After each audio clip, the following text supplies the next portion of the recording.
दूध व मीठा गांव की महिला अपने देवर के साथ रह रही लिव इन में घर वालों ने कर दी थी जीजा के साथ शादी।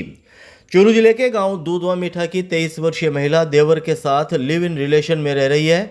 जब वह 11 साल की थी तभी घर वालों ने उसकी शादी उससे दुगनी उम्र के जीजा के साथ कर दी थी। महिला ने आरोप लगाया कि उसका कथित पति शराब पीकर उसके साथ मारपीट करता था।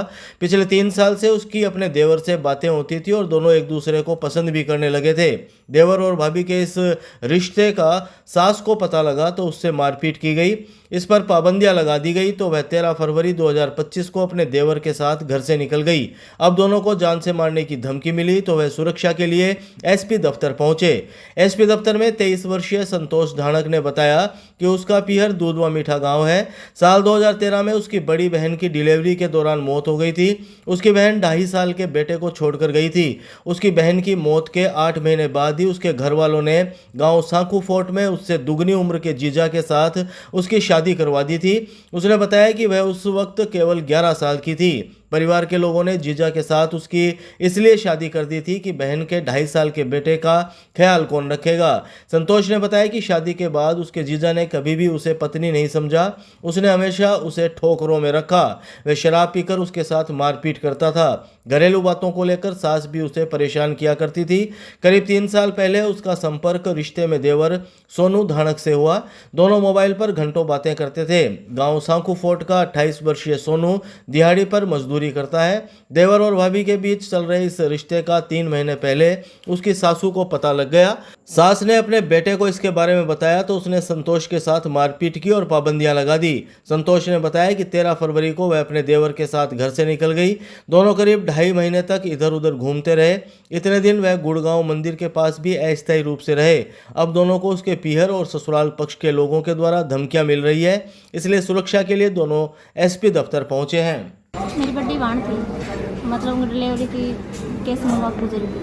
फिर उसके बाद मेरी 11 साल की शादी कर दी। 11 साल बाद मुझे मारपीट करी, घर का नसारा, देवर भी मारा करते, सासू भी मारा करती, मतलब भड़काया करते आपको बेटा नहीं शराब पी के आया करते, वो मन मारा करते सारा करते। कदे राखी को उन्हें पत्नी सोच के मन एनो टाइम ठोकरा में राखी करते, एनो टाइम मारे करते, कदे कौन से कह दिया करते, कदे कौन से कह दिया करते, एनो टाइम मारे करते, कदे पत्नी समझी को नहीं घर कान तक भाई छोटी समझ के दी ही उन्होंने कदे को राखी ना एनो टाइम रख शादी जद करी, मतलब छोटो लड़को एक 2.5 साल को छोड़ के मरी भाई, मतलब उनकी देखभाल कर ली जद करी घर कान शादी। सोनू से 3 साल हो गई जानकारी, मतलब देवर है मेरा घर में, फोन पे बातें हुई, मेरी सासुन भी रुक गई जो आपका बेटा को मन मरवाई बेरो काटे 2 महीना पहले घूमता रहा, कोई ठिकानों को सारी जगह घूमा, गुड़गांव दिल्ली सारी जगह, मतलब घराड़ा दे रहे हैं, मतलब मेरा पीर का दे रहे हैं, ससुराल का दे रहे हैं, बहनों से भाई मार देंगा पीट देंगा भाई गिरा देंगा। नया बस स्टैंड के पास काले शीशे लगी संदिग्ध गाड़ियों की सूचना पर दौड़ी पुलिस। कंट्रोल रूम से हुई थी क्यूएसटी। चूरू के नया बस स्टैंड के पास शनिवार को उस वक्त हड़कंप मच गया जब कोतवाली और सदर थाना पुलिस की 3 गाड़ियां मौके पर पहुंच गई। पुलिस कंट्रोल रूम को यहां काले शीशे लगी 2 संदिग्ध गाड़ियों की सूचना मिली थी।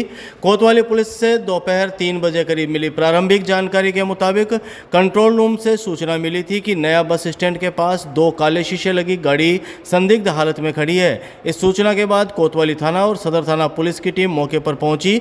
पुलिस के मौके पर पहुंचने से पहले काले शीशे लगी एक गाड़ी वहां से जा चुकी थी। बाद में पुलिस ने वहां खड़ी दूसरी काले शीशे लगी कैंपर गाड़ी का चालान काटा। कोतवाली थाने के सब इंस्पेक्टर सुरेंद्र बारूपाल ने बताया कि कंट्रोल रूम से सूचना के बाद पुलिस के द्वारा यह कार्रवाई की गई। कंट्रोल रूम को किसी ने शिकायत की थी कि नया बस स्टैंड के पास काले शीशे लगी संदिग्ध गाड़ियां खड़ी है। ये पीसीआर सूचना मिली थी कि नया बस स्टैंड पे 2 ब्लैक फिल्म लगी हुई गाड़ियां घूम रही है, जिसपे थाने के डीओ और मैं मौके पे पहुंचे थे, जिसपे एक गाड़ी वहां से निकल चुकी थी। एक गाड़ी जो कैंपर ब्लैक फिल्म लगी हुई थी उसके खिलाफ ब्लैक फिल्म का चालान किया गया और नियमानुसार कार्रवाई की गई। अवैध विदेशी घुसपैठियों के जांच की मांग, बजरंग दल कार्यकर्ताओं ने एसपी दफ्तर पहुंचकर दिया ज्ञापन। चूरू में बजरंग दल कार्यकर्ताओं के एक प्रतिनिधिमंडल ने शनिवार को एसपी दफ्तर पहुंचकर चूरू में बांग्लादेशी रहने की आशंका जताते हुए एसपी से जांच की मांग की है। बजरंग दल के कार्यकर्ताओं ने अपनी मांगों के समर्थन में एसपी जय यादव को ज्ञापन सौंपा। बजरंग दल के आशीष चोटिया ने दोपहर 2 बजे करीब बताया कि पूरे देश में लाखों अवैध विदेशी घुसपैठियों की मौजूदगी है। इसी क्रम में चूरू में भी जयपुर रोड रेलवे ट्रैक के आसपास बड़ी संख्या में अवैध बस्तियां बस चुकी है। आशंका जताई जा रही है कि इनमें भी अवैध विदेशी घुसपैठिए हो सकते हैं। इन बस्तियों की जांच करवाई जाए और अवैध विदेशी घुसपैठिए पाए जाने पर इनके खिलाफ कानून सम्मत कार्रवाई की जाए।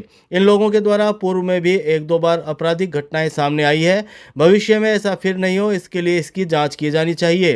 ज्ञापन में बताया गया कि अवैध घुसपैठिए मिलने पर उनके खिलाफ सख्त से सख्त कार्रवाई की जाए। भविष्य में यही लोग कहीं दंगे फसाद या संगठित अपराध में लिप्त ना हो जाएं, इसलिए समय रहते इनकी पहचान कर इन्हें यहां से निकालने की कार्रवाई हो।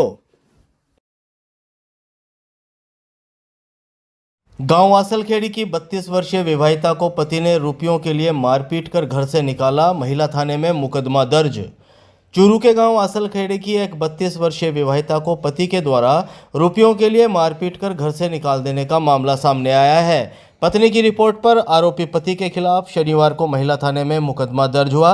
महिला थाना के हेड कांस्टेबल सुरेंद्र रेड्डू ने शाम 6 बजे करीब बताया कि गांव आसलखेड़ी हाल रतनगढ़ रोड चूरू की रहने वाली 32 वर्षीय महिला ने मुकदमा दर्ज करवाया कि वह आसलखेड़ी की रहने वाली है। उसकी पहली शादी 2008 में नागौर जिले में हुई थी। उसके पति की साल 2021 में मृत्यु हो गई थी। बाद में फेसबुक के जरिए उसकी जान पहचान गाँव के ही भरत सिंह से हो गई। इसके बाद उसके घर वालों ने भरत सिंह से उसकी शादी करवा दी। कुछ दिनों तक तो भरत सिंह ने उसका और उसके बच्चों का ख्याल रखा। बाद में उसका पति शराब पीकर उसके साथ मारपीट करने लगा और उससे रुपयों की मांग करता। उसके पहले पति की मृत्यु पर जो क्लेम के रुपए मिले थे वह भी भरत सिंह ने खर्च कर दिए। अब आए दिन रुपयों की मांग करने लगा, नहीं देने पर मारपीट करता। अब वह करीब 2 साल से अपने बच्चों को साथ लेकर चूरू में किराए के मकान में रहती है। महिला ने आरोप लगाया कि उसका पति उसकी देखभाल नहीं करता। उसने स्त्री धन मांगा तो वह भी देने से मना कर दिया। विवाहिता की रिपोर्ट पर महिला थाना पुलिस ने मुकदमा दर्ज कर जांच शुरू कर दी है। राजकीय सर्वहितकारिणी पुत्री पाठशाला के पास सट्टा करते युवक गिरफ्तार, कोतवाली पुलिस ने की कार्यवाही। चूरू के राजकीय सर्वहितकारिणी पुत्री पाठशाला स्कूल के पास कोतवाली थाना पुलिस ने शनिवार को कार्रवाई करते हुए एक युवक को सट्टा करते गिरफ्तार कर लिया। पुलिस ने आरोपी के कब्जे से नगद राशि और सट्टा पर्ची भी जब्त किए हैं। कोतवाली थाना के एएसआई राजेश कुमार ने शाम 7 बजे करीब जानकारी देते हुए बताया कि गश्त के दौरान मुखबिर से सूचना मिली कि पुत्री पाठशाला स्कूल के पास अंक लिखकर सट्टे की खाईवाली की जा रही है। इस पर टीम के साथ वहां पर पहुंचे तो पुलिस को देखकर एक व्यक्ति मौके से फरार हो गया। दूसरे व्यक्ति को पुलिस टीम ने काबू में कर लिया। उक्त व्यक्ति का नाम पता पूछा गया तो उसने खुद को रेलवे कॉलोनी निवासी 32 वर्षीय दीपक सिंह बताया। इस पर पुलिस ने दीपक सिंह को 13 आरपीजीओ के तहत गिरफ्तार कर लिया। उसके कब्जे से पुलिस ने 230 रुपए नगद और सट्टा पर्ची भी जब्त कर लिए।